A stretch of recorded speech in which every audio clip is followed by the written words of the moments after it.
안녕하세요. 앨리스의 오두시 앨리스입니다. 저희 막내가 제 앞치마에 이렇게 보석을 엄청 붙여주어서 제가 굉장히 럭셔리한 앞치마를 입게 되었습니다. 여기 끝에도 이렇게 반짝이는 하트 보석 스티커를 붙여주었습니다. 오늘 이제부터 우리가 함께 읽어보려고 하는 책은 바로 생각발전소라는 책입니다. 앤스 준트겐이 지었고요. 이 사람은 대학에서 수사학과 철학을 가르친대요. 출판사는 북로드라는 출판사이고 2005년에 올해의 청소년 도서로 선정되었습니다. 저는 이 책이 너무 좋아서 타자마자 막 이렇게 비닐로 반딱반딱하게 그 당시에는 포장됐었거든요.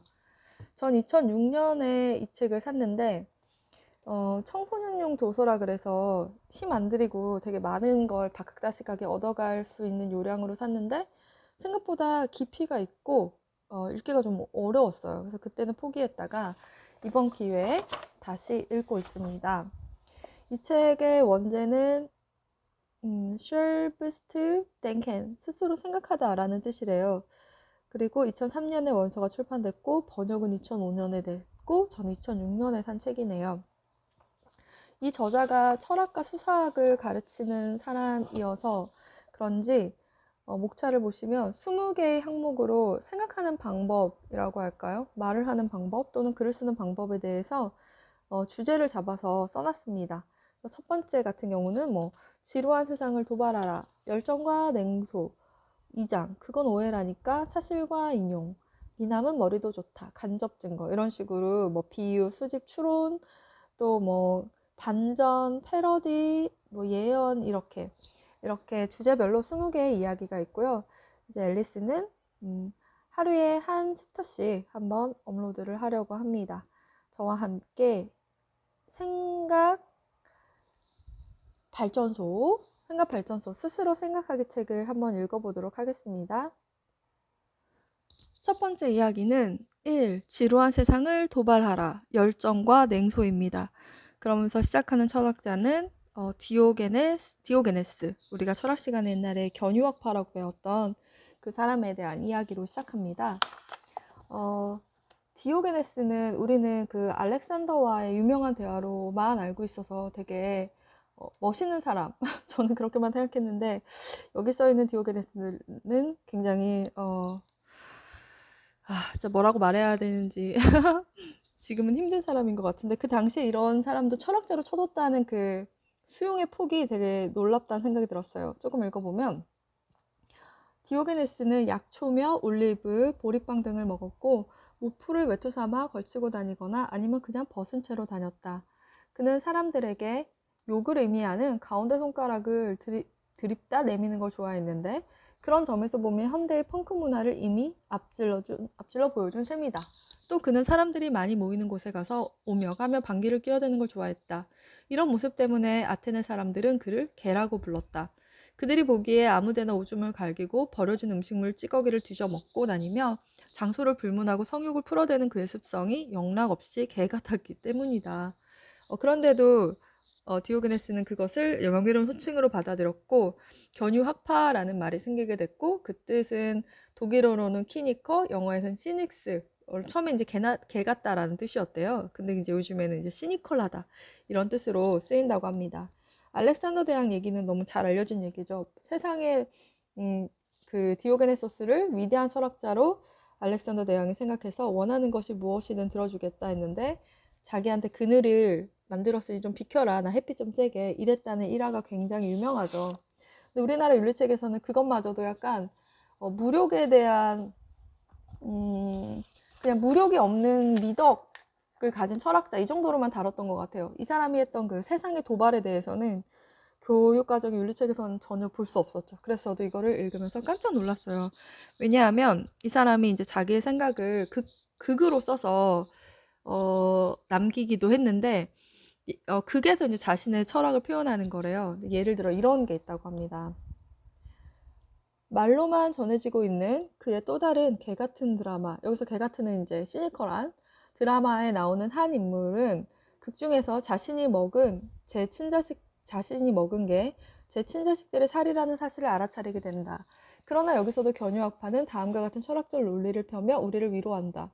그러니까 사실은 자신을 먹은 게 친자식이라 이런 거는 그 옛날에 호메로스 뭐 이런 시대쯤에 나오는 어떤 이야기들에 있었던 비극이었는데 그거를 이제 시니컬하게 다시 만든 거죠.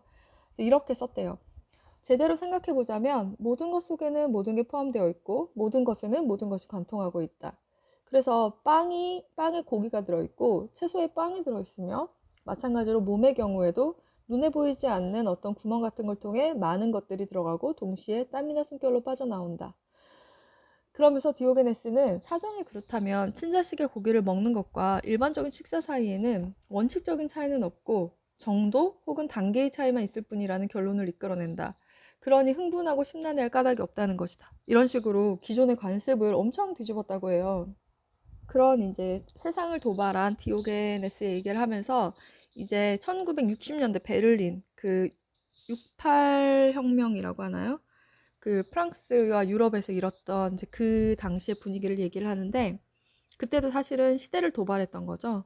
거길 좀 읽어보면 이제 우리는 디오게네스의 항아리를 떠나서 1960년대 베를린의 슈투트가르트 광장 근처의 니더슈트라세 14번지에 있는 젊은 모택동주의자들의 생활 공동체라는 코뮌의 1로 넘어가 보기로 하자.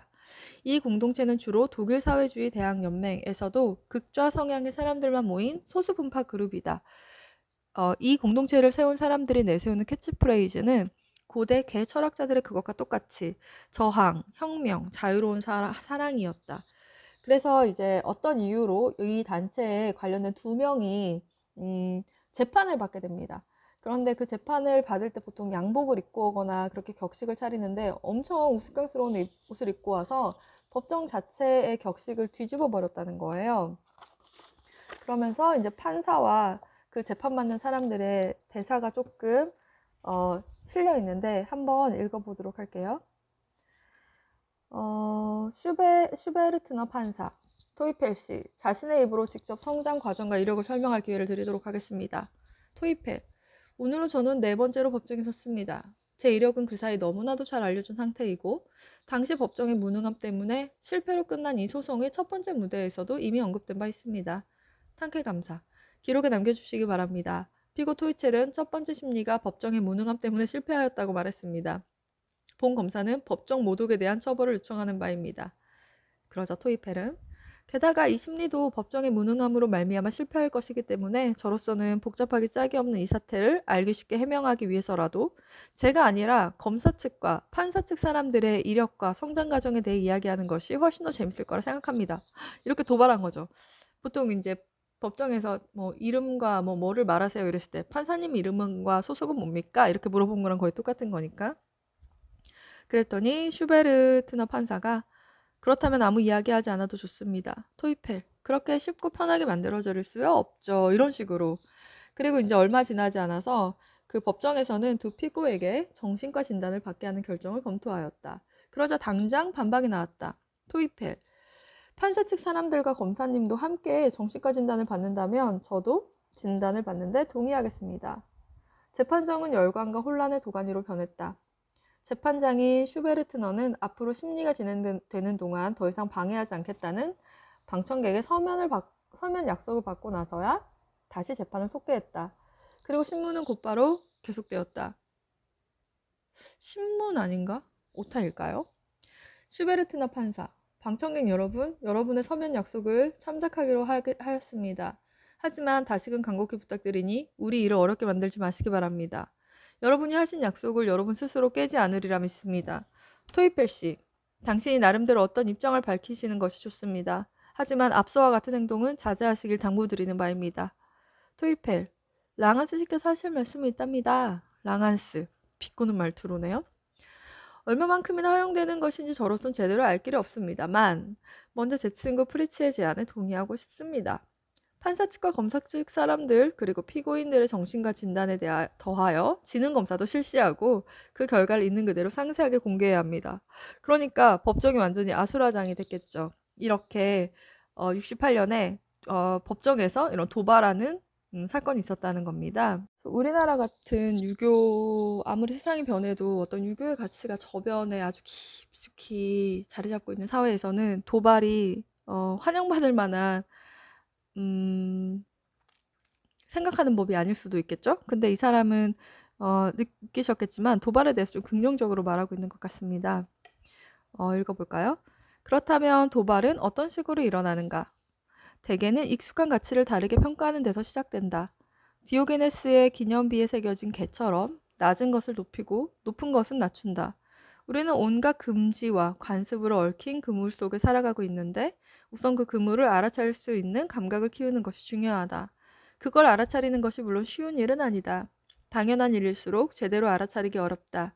기민한 재치와 대담한 용기도 꼭 갖추어야 할 필수 덕목이다. 소리 없이 굳어진 합의를 공격하려는 사람의 경우 따돌림을 당하거나 쫓겨나는 게 드문 일이 아니기 때문이다. 오늘날에는 도발이 예전만큼 쉽지 않다. 굳은 가치체계를 가진 사회가 다원적인 사회보다 도발하기 더 쉬운 법이다. 그런데 누구든 자기가 원하는 일을 할 수 있고 또 하기 싫으면 하지 않아도 되는 현대사회. 근데 과연 우리나라는 그런지는 잘 모르겠습니다. 현대사회에서 대중들이 놀라워할 만한 일이란 게 남아있지 않은 듯 보인다.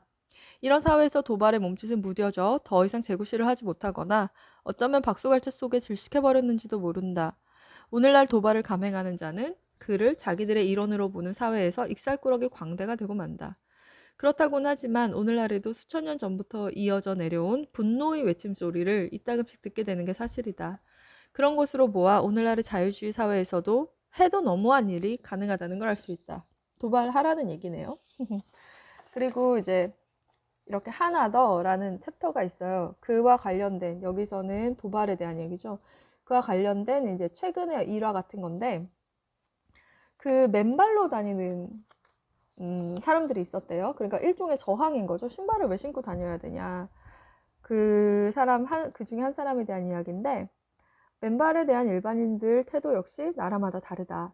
맨발로 다니는 여인 율리아 피오나가 자신의 책에서 밝힌 바에 따르면 독일과 프랑스에서는 별다른 어려움을 겪지 않았지만 미국에서는 신발을 신으라는 요구를 자주 받았다고 한다. 노련한 맨발 경력자인 그녀는 그런 상황에 대처하는 법을 잘 알고 있었다. 2001년 플로리다에 있을 때였는데 좋지 못한 실랑이가 벌어졌다. 결국에는 내가 미국의 헌법을 인용하며 무기를 가지고 다니는 것은 허용되면서 신발을 신지 않는 것은 허용되지 않는다는 건 있을 수 없는 일이라고 지적하자 실랑이는 일단락되었다. 이렇게 첫 번째 단원 지루한 세상을 도발하라로 시작한 생활발전소를 읽었습니다. 앞으로 20회까지 우리 끝까지 잘 완주해 보아요.